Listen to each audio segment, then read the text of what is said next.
I'm happy to introduce Kayla Wright of University of Minnesota Twin Cities, who's going to tell us about a model for cluster algebras in type D.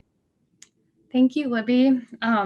So I know it's the last session of the day and we're all probably a little zoomed out from this weekend. So I hope that my informal talk about a crash course in cluster algebras and this combinatorial model I have for the generators of type D cluster algebras entertains you in this last session. So this is joint work with my advisor, Greg Musiker. And today we're going to have a quick discussion about cluster algebras and cluster variables. And then I'm going to tell you about our combinatorial interpretation for these cluster variables. And they are called mixed dimer configurations, and they are this graph theoretical thing we'll talk about in a bit. And if I have time, I wanted to mention the connections to representation theory. Okay, so here is my 5-minute crash course in cluster algebras. So cluster algebras were defined by Fomin and Zolovinsky, and you should think that there are certain commutative algebras that live in this subring of rational functions over Q. But unlike many algebras, cluster algebras aren't defined in a natural way that we usually see algebras. So there's not this sort of nice presentation for them when you first see what their definition is. There's no sense of generators and relations in the definition of a cluster algebra. Instead, they're defined based on things called an initial seed, which you can think is kind of like a generator. And we produce more generators via a process called mutation. That's some recursive process. So for the purposes of this talk, you can kind of imagine that there's this mutation machine. It's this kind of clunky machine that I have here. And what we do is we drop in an initial seed into this machine. You should think that this data is some kind of variables, x1 through xn, and this other piece of data that we call Q, which we think of usually as a directed graph. And this mutation machine is recursive, so it could be quite slow, but eventually it'll pop out in algebra. And we call this algebra a cluster algebra. And they are generated by cluster variables, which we think of as these variables x1 through xn that have gotten mutated somehow in this mutation machine. So today we're going to be talking about a certain type of cluster algebra, one of the finite type cluster algebras. So our mutation machine only outputs a finite set of generators when we have a particular initial seed. What we want to see is that our directed graph is actually a Dynkin diagram. So these are very classical objects that classify root systems, semi-simple Lie algebras, Coxeter groups, and are very well studied and understood.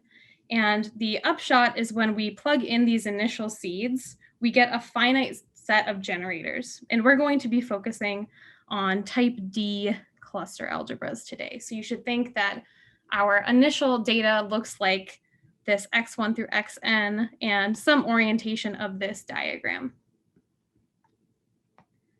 So people want to understand what these cluster variables are, in particular because this mutation machine is a little bit of a black box at this point, and I've said that it's a recursive process in order for us to get these generators. It could take a long time and it could be somewhat hard to understand what these variables look like. So one active area of research is trying to find combinatorial interpretations for these generators. So today we're going to be talking about a kind of sleeker machine than this mutation machine that I mentioned before.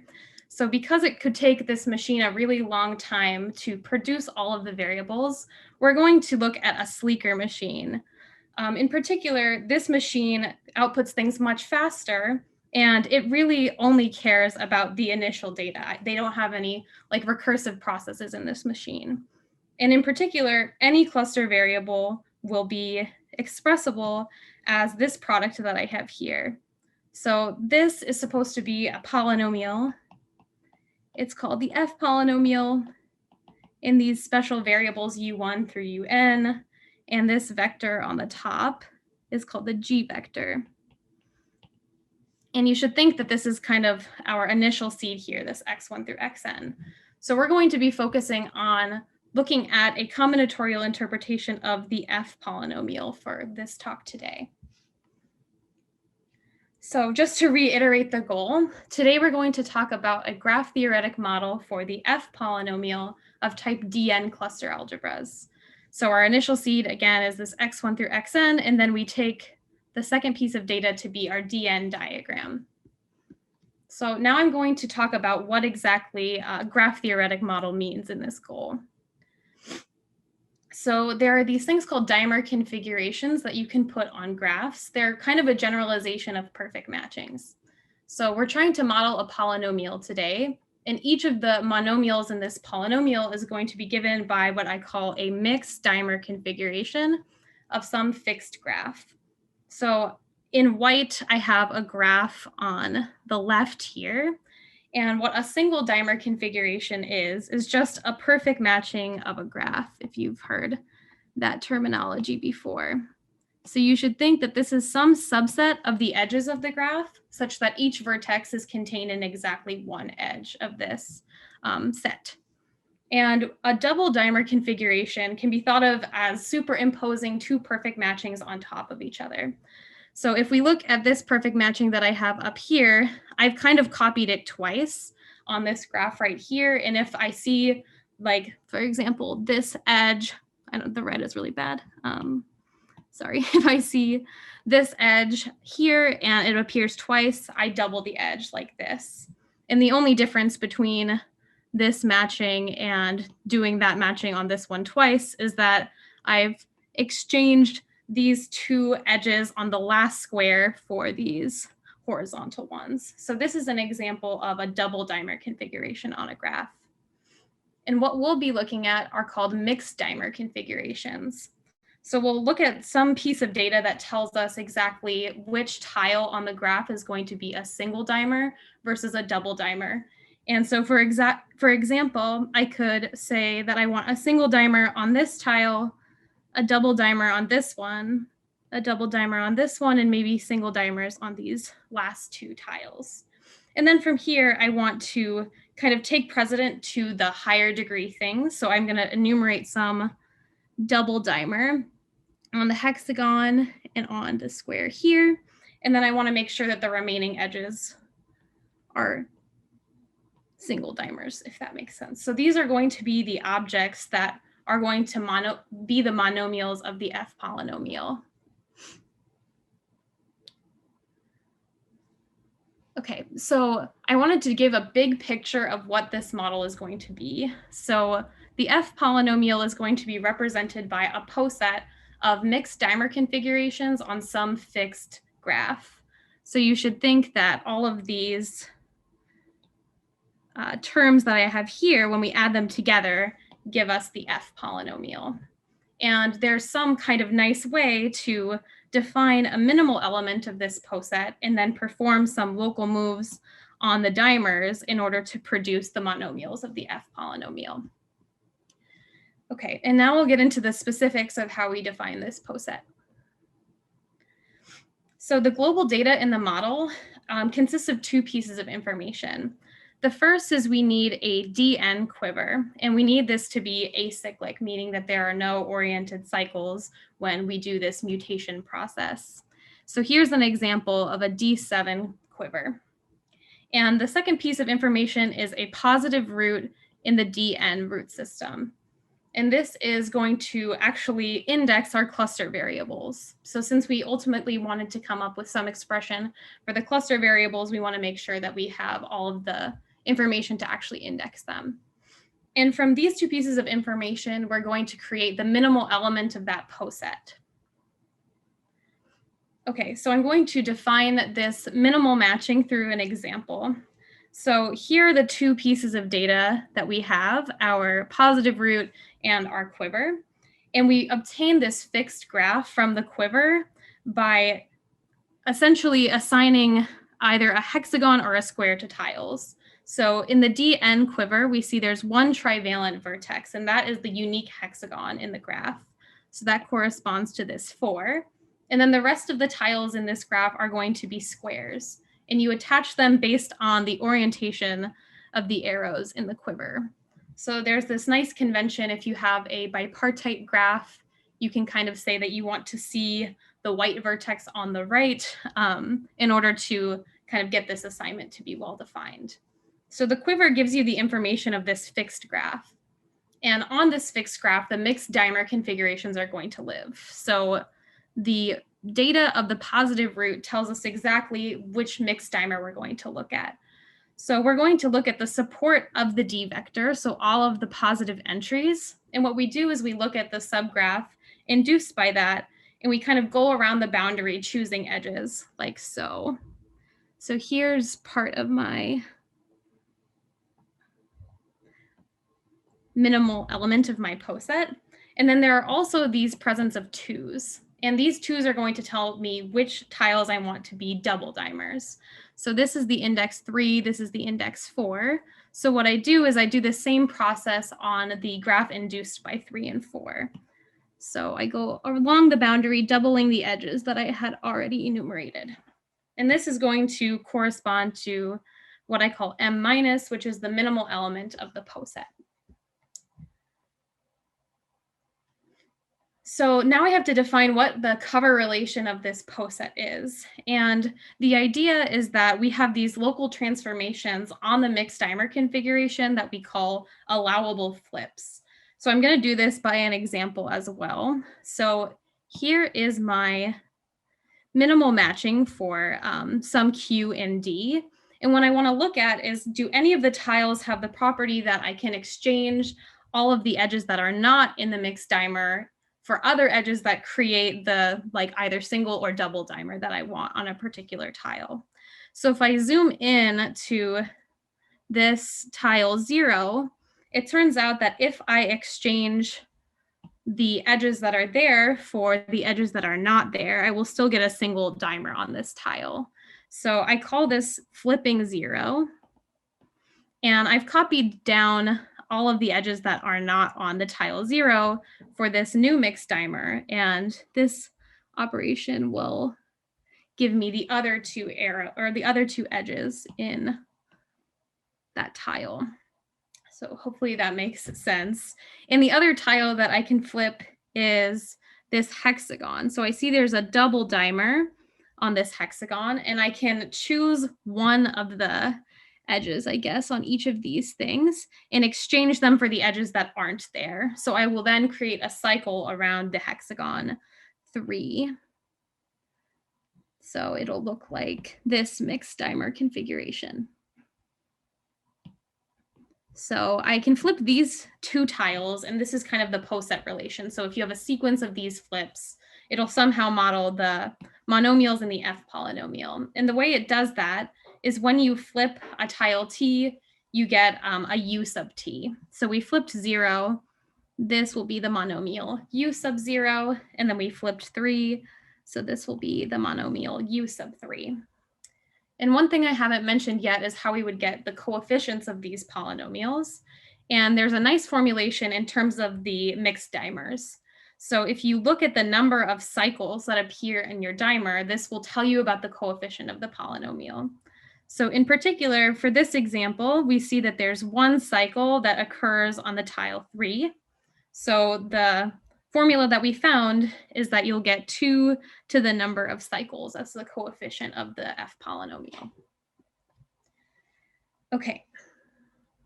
So the idea of our main result is that we can write this F polynomial as some kind of generating function over this poset. So we have that the monomials will be exactly the dimers that you can obtain by flipping tiles T1 through TR and then keeping track of, I guess, the powers of U that correspond. And then the coefficients are going to be given by 2 to the number of cycles. Okay, so it looks like I have a few minutes to talk about the representation theory. So the idea to prove our model was kind of a representation theoretic idea. So there's a result due to Dirksen, Wyman, and Zelevinsky that relates the F polynomial to quiver representations. So if we take an indecomposable quiver representation of type D, this works for other types too, and we say that it has dimension D, then we can write the F polynomial as this sum here. So the idea is that we want to look at subrepresentations of this indecomposable M and kind of keep track of their dimension vectors. And these will give us our powers of our U. And the coefficients are given by the Euler-Poincare characteristic of that representation. So how does this relate back to the mixed dimers that we were talking about? Well, we have this global data in our model of a quiver and a positive root in a root system. So on the mixed dimer side, we saw that this gave us some fixed graph and then a minimal matching. And on the quiver representation side, this gives us some kind of indecomposable representation of our quiver. And we know that these are all indexed by positive roots of our root system in certain types. So in type D, this works. And the monomials of our F polynomial are given by these dimer configurations where we flipped certain tiles from the minimal matching. And this corresponds to some subrepresentation of our fixed indecomposable, where the dimension of that subrepresentation is dependent on the tiles that we flipped. So because this talk is only 15 minutes, I couldn't talk about some of the technicalities of the poset definition, but I'm going to try to quickly summarize them here. So when you're first learning quiver representations, twos are like an annoying thing to have because in particular, when you have some fixed indecomposable and you have a two-dimensional space, you have to make sure that there's no conflict in choice of one-dimensional subspaces when you're looking at subrepresentations of that. So there's like this annoying thing that not all of the dimers that you can get from flipping from the minimal matching actually appear as subrepresentations. So then we had to kind of figure out which dimers kind of are reflecting this representation theoretical condition. And we had to define this idea of being node monochromatic. So the dimers that have this condition will not have this conflict in choice of one-dimensional subspace. The idea on the graph theory side is that you specify 6 vertices to be what we call nodes. And I will pick the ones here. This is all based on the positive root and the quiver. So it turns out that in this example, these 6 vertices are special. And what we do is we color them in 3 different colors. So I'm going to color these 2 blue, these 2 red, and these 2 green. And this condition is stating that you cannot connect nodes of different color. And the representation theoretic side is basically saying that if we were to create a path in the mixed dimer that did connect these nodes of different color, that would correspond to some conflict in choice of one-dimensional subspace. So what we did is we exhibited a bijection between these node monochromatic mixed dimer configurations and subrepresentations of a fixed indecomposable. And the main idea of this bijection is that if we flip at a tile I, this corresponds to increasing the dimension of the vector space at vertex I in the quiver representation.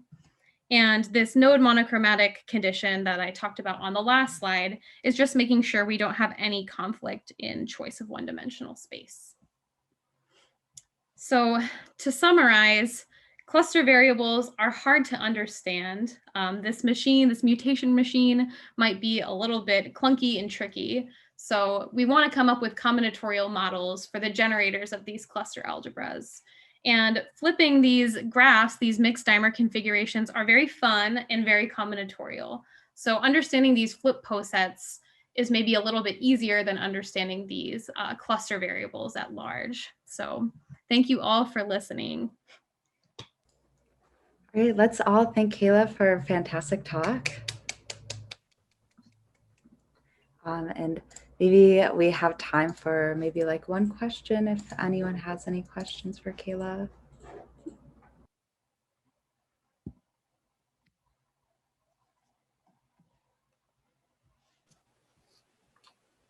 I have a question. So if I understood this right, your mixed dimer poset is like the analog for the lattice from snake graphs. Is that right? Yeah, exactly. So, okay. So I'm wondering, are these mixed dimer post-sets lattices in this case, or not always?